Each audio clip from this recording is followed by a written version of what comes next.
Hello, welcome back to my channel. Hope everyone is okay. Everyone is staying safe. Today our topic is about how to obtain a Schengen visa.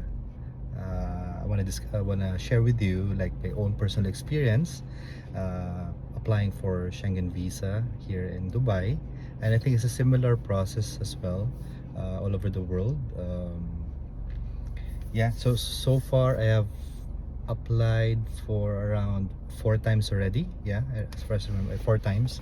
It was Denmark, Austria, then Germany, then Denmark again.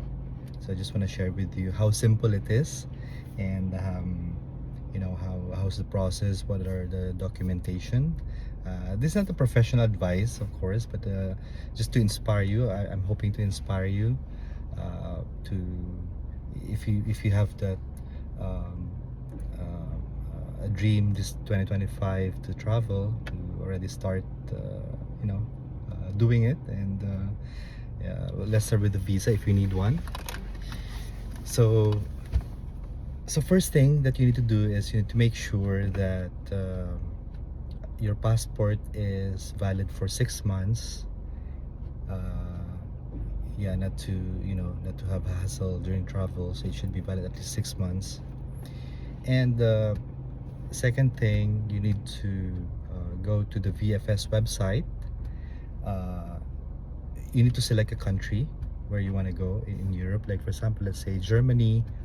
So let's say we select Germany.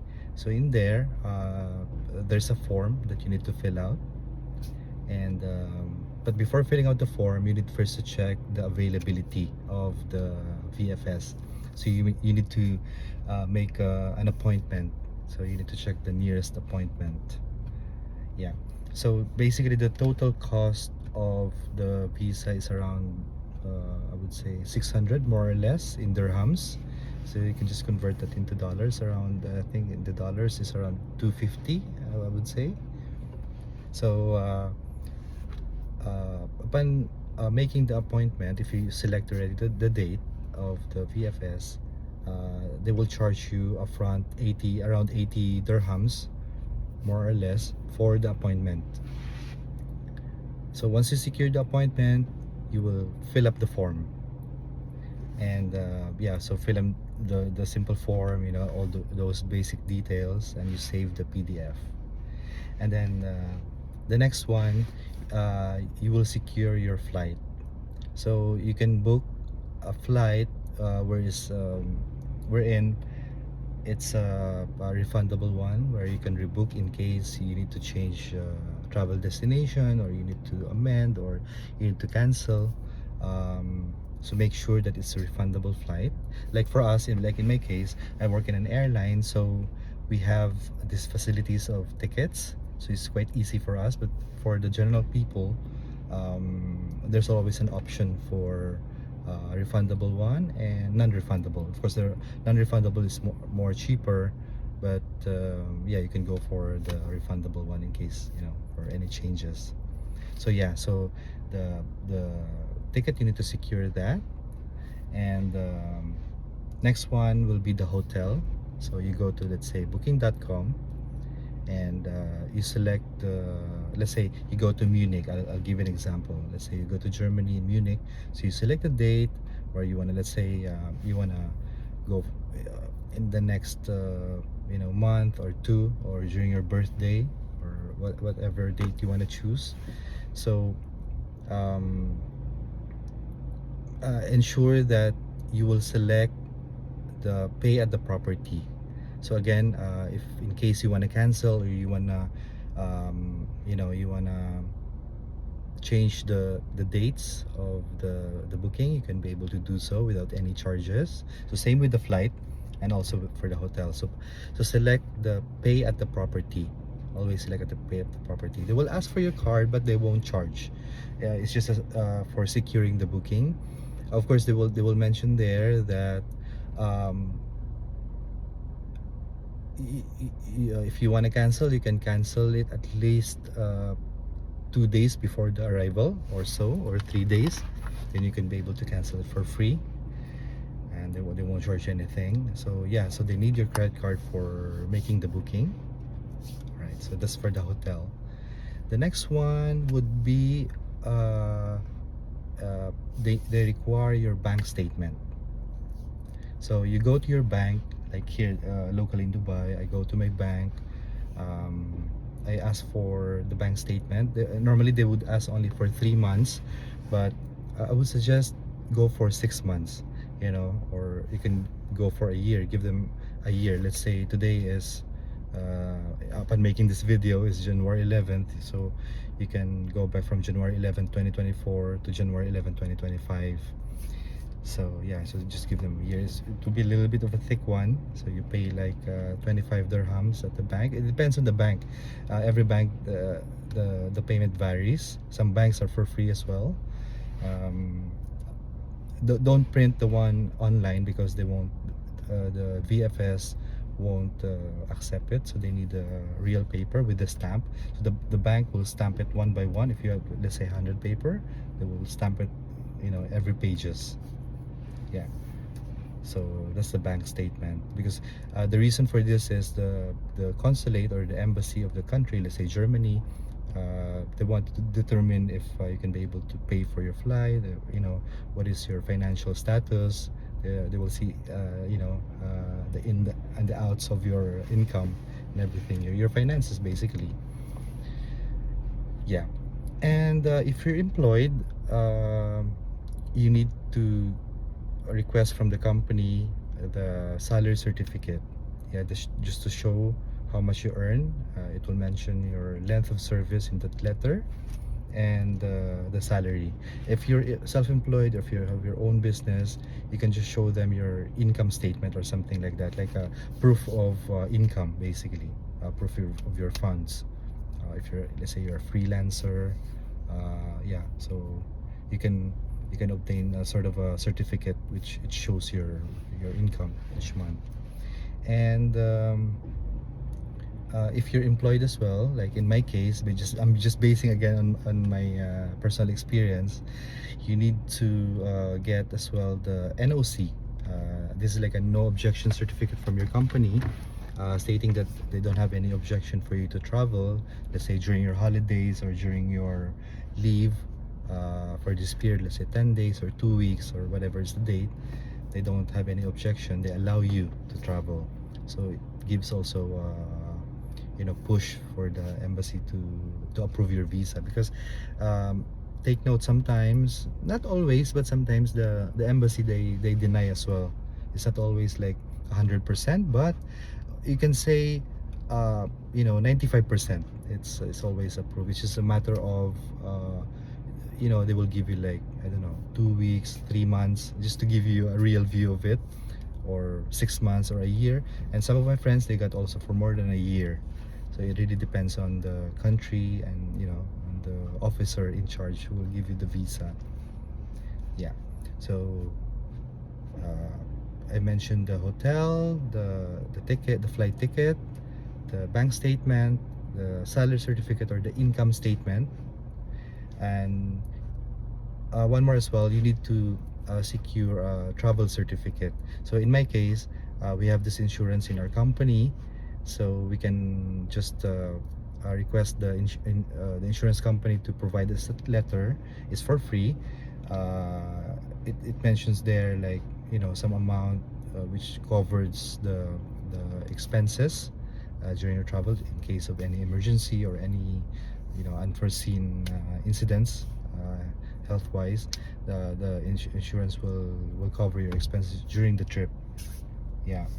So if you don't have one, you can always go to any insurance company. You can just Google search. There's a lot of insurance company there. You can buy, like, it's very, it's not so much expensive, like around, I don't know, maybe like $20 or 100 dirhams. Yeah, it's around this amount. It really depends on the premium or the package that you will get, but you can always get the basic ones. They just need the basic package of the travel insurance letter. And yeah, you need to provide as well VFS or the consulate where you will go through, the 2x2 picture. So they need the 2x2 picture which they will request from you, and then one you will stick it at the forms. Remember earlier you filled up the form online, so you will stick one photo there, and then one or two they will ask from you from the counter during the appointment. Basically, the appointment, there's no interview there. Just going back to the appointment, if you show up there, you will just give out all these documents. Of course, they will ask you basic questions. They will say like, what is your intention of travel? Why do you want to go there or something? And how for how long? You know, these basic questions. Yeah. So during the appointment as well at VFS, they will ask you to go to one room. It's called biometric room. They will ask for your fingerprint for all the fingers, 5 fingers, and they will take an actual photo of you from their camera. Yeah. So yeah, and then the process will take about, I would say, normally it takes around 3 weeks, but it would go to a month, maximum a month. It depends on the holidays of a certain country or a certain certain country, or where you want to go. Basically the embassy, it depends on the embassy. Yeah, so this pretty much it. I will link all the description in this video for the complete list of things. It's very simple. It's very simple. It's very like straightforward documents that you need. I will link everything here, and then I will link as well the VFS website where you will get the appointment and the forms that you need. So basically all these papers, the forms, your passport, your visa, if like in my case I'm employed here in Dubai, so we have this visa, so you need to print it as well, and ID, the residence ID. So the residence ID, the visa, the passport, and then the forms. At least I would say bring at least 3 copies of each colored printout, which is clear. Yeah, and of course your original passport, don't forget about it. This is the most important. And of course they will collect your passport at the center, the VFS center, or if not in the VFS, because some countries you don't have VFS. So basically what you need to do is you need to go to the website of the country where you want to go. Let's say Germany, you go to the website of Germany, you apply there, you fill up the forms, and then you book an appointment directly to the embassy if you don't have VFS, because some countries they don't have VFS, not, you know, not all. I don't know if how many countries they have right now, but I will, you know, search and try to provide information here for VFS. So they will collect your passport during the process, of course, during 1 month. So of course you cannot travel. So make sure that if you apply, you don't have any upcoming travel. Let's say you want to go home to your home country, or you want to go to any country that you don't require actually visa. So you can go anywhere. You just have to wait.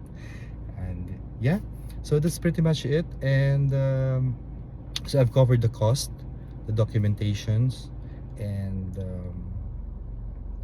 yeah, everything else. The appointment is the most important. Oh, by the way, so I mentioned about the amount, right? Let's say 600 dirhams. So once you book the appointment, you will pay 80 dirhams there, and the rest of the amount they will collect from you at the counter. You will pay there. You can pay by card or you can pay by cash. So yeah, so I hope my video, thank you for watching my video, and I hope you will subscribe, share, and you know, like this video. Share it to your friends who might need this information, and who might need a little bit more push to travel, to make it happen. And I hope I can inspire you to you know, maybe you're thinking for so long to travel, so finally I hope this 2025 can happen for you. And yeah, on my next video maybe I'll share with you like some travel hacks, like, you know, or travel tips. So far I've traveled you know, quite a number of countries already, so I have some knowledge, you know, So yeah, I want to share that with you, so to give you some values, you know, of this experience of mine. And yeah, thank you so much for watching, and have a safe flight. Enjoy your trip, well deserved travel, you know. It's a gift for yourself, you know, as they say nowadays, nobody anymore, I mean, not all people right now, they celebrate birthdays, you know, with you know, like to to to to spend a lot of money, and you know, uh, like for food and drinks. So some, they like to, you know, to travel, to explore the world. So maybe you can give a gift for yourself, you know, or you can plan for the next Christmas, for the new year, or for any event in your life. And I hope to see you soon, and thank you for watching again, and have a great day. Bye.